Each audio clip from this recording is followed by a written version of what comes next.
No one is truly your friend, not in politics, not in business, not in life. You may believe they care. You may think they're loyal. But behind closed doors, power doesn't breed friendship, it devours it. Niccolò Machiavelli didn't just write about kings and wars. He exposed a brutal reality. Friendships are often illusions used to gain control. He warned us that the closer someone gets to you, the more dangerous they become. In this video, we'll uncover the dark strategies of power hidden beneath smiles and handshakes. Why do the people closest to you become your greatest threat? Why does power destroy loyalty? And how can you survive a world where even your friends might be enemies in disguise? Stay until the end, because once you understand Machiavelli's law, you'll never see friendship the same way again. We've all felt it. That sting of betrayal from someone we trusted.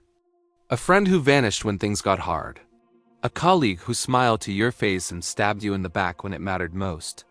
These aren't rare cases. They're patterns. Repeating everywhere. In school, in work, even in families. And the reason is chilling. People are not driven by loyalty, they're driven by self-interest. Machiavelli didn't invent this reality. He simply had the courage to describe it. Think about your own life. How many friends would still stand beside you if you lost your money, your status, your influence? Strip away what you offer them, and many will walk. This isn't cynicism, it's survival.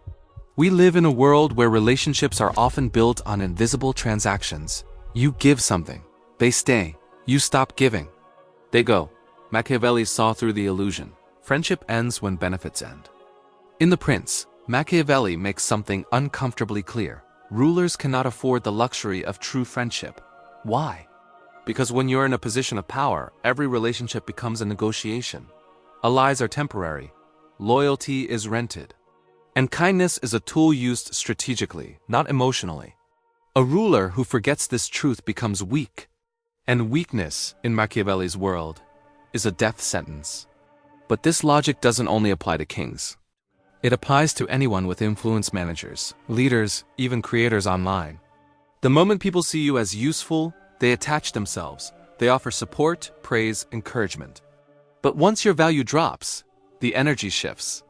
The same voices that lifted you will disappear, or worse, turn against you. Power attracts, but it also isolates. This is why Machiavelli insisted that appearances matter more than sincerity.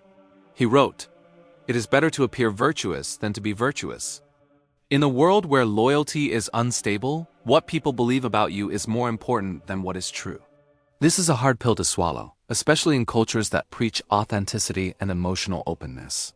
But according to Machiavelli, being too open is not just naive, it's dangerous. He also warned against surrounding yourself with people who tell you what you want to hear. He preferred advisors who were blunt, strategic, and had something to lose. Flatterers, he said, are poison.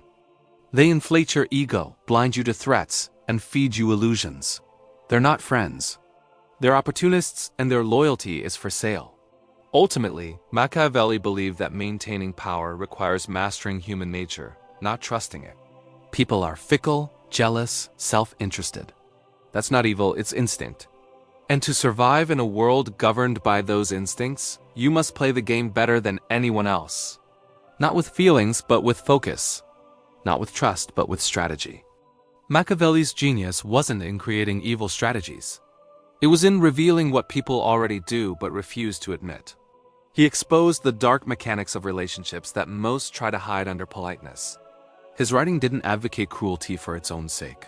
It advocated clarity. The clarity to see others not as friends or enemies, but as players on a board, each with their own agenda. And if you don't know the rules, you'll be the one sacrificed. One of Machiavelli's most powerful insights is this: men are quick to change rulers when they imagine they can improve their lot. In other words, loyalty lasts only as long as you're winning. The moment someone else offers more protection, more wealth, more access, your friends will pivot. Not because they hate you, but because they love themselves more. To Machiavelli, this wasn't a failure of morality, it was human nature. He separated personal ethics from political strategy. A leader, in his eyes, couldn't afford to act with idealism. He must be feared when necessary, loved when possible, and always prepared to betray before being betrayed. This wasn't just about ruling kingdoms. It was about survival in any competitive system. He also believed that stability came not from trusting others, but from designing systems that prevent betrayal. He admired the Roman Empire not for its nobility, but for its brutal efficiency. A ruler who built a network of dependence, where everyone needed him more than he needed them, was far safer than one surrounded by loyal friends. In Machiavellian terms, dependence is stronger than affection. Machiavelli's ultimate lesson? Emotions blind you, strategy saves you. If you rely on the loyalty of others without leverage, you're already losing. The wise don't search for true friends. They build alliances with caution, test loyalty through pressure, and always keep an exit plan ready. In a world of masks, trust is not earned, it's managed. If everything Machiavelli said is true, then what does that mean for you? Are the people around you real, or are they wearing masks? Could someone close be using you right now, waiting for the right moment to switch sides? The truth is, you don't need to be a king to face betrayal. The game is happening in your daily life, quietly, constantly. And if you're not paying attention, you're the one being played. Ask yourself, who benefits most from your success? Who loses if you rise too far? These questions aren't paranoid, they're strategic.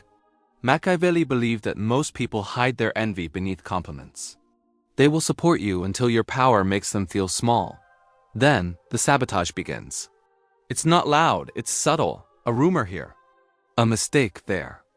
And suddenly, your progress slows down without any clear enemy to blame. But there are ways to identify these threats. Machiavelli hinted at them in his writings but never gave a full list. Why? Because the rules of power are meant to be earned, not handed out. He believed you had to sharpen your own perception, learn to read body language, hidden intentions, emotional shifts. Every silence, every hesitation, every compliment could mean something else entirely. He also suggested that true power lies in making others believe they control you while you hold the real strings. A dangerous dance, but one that gives you vision others don't have. When someone thinks they fooled you, they expose themselves. They get comfortable, and comfort makes people careless. That's when their real face slips. So how do you become the one who sees through the mask? How do you walk into any room and know who's real and who's a threat? The answer is not obvious. But it's coming. Because in the next few minutes, we'll break down the psychological impact of Machiavelli's worldview and how it can make you untouchable or completely alone. Adopting Machiavelli's vision of power changes you. It rewires how you see people. Suddenly, every compliment feels like manipulation. Every act of kindness comes with a question. What do they want? This mindset can be powerful, but it can also be exhausting. When you no longer trust the surface of any relationship, your guard never drops. Your smile becomes a mask, and your instincts become your only compass. Psychologically, this creates a shift from connection to control. Instead of seeking closeness, you start measuring leverage. You no longer look for people who care, you look for people who obey. This shift brings clarity, but also isolation.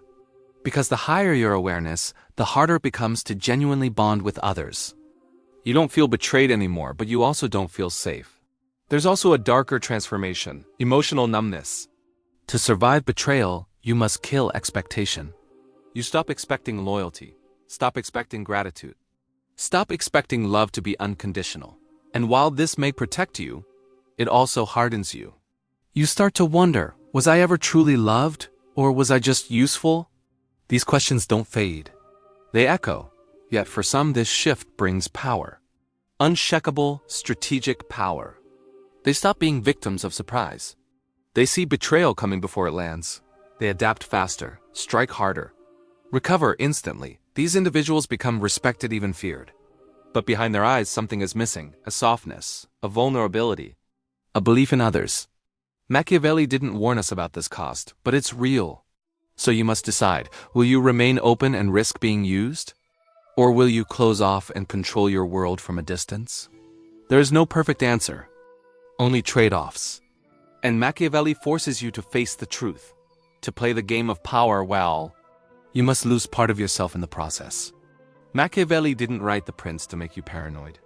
He wrote it to wake you up.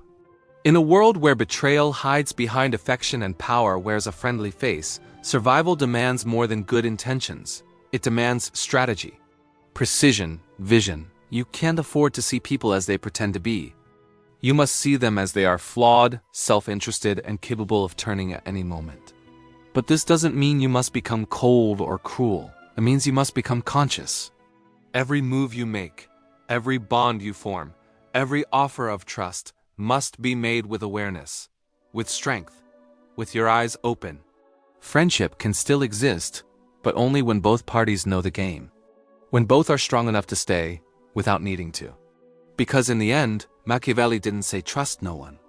He said, trust carefully, move wisely, lead with your mind, and keep your knife sharp. Because in the dirty game of power, it's not about who smiles at you. It's about who still stands beside you when the power is gone.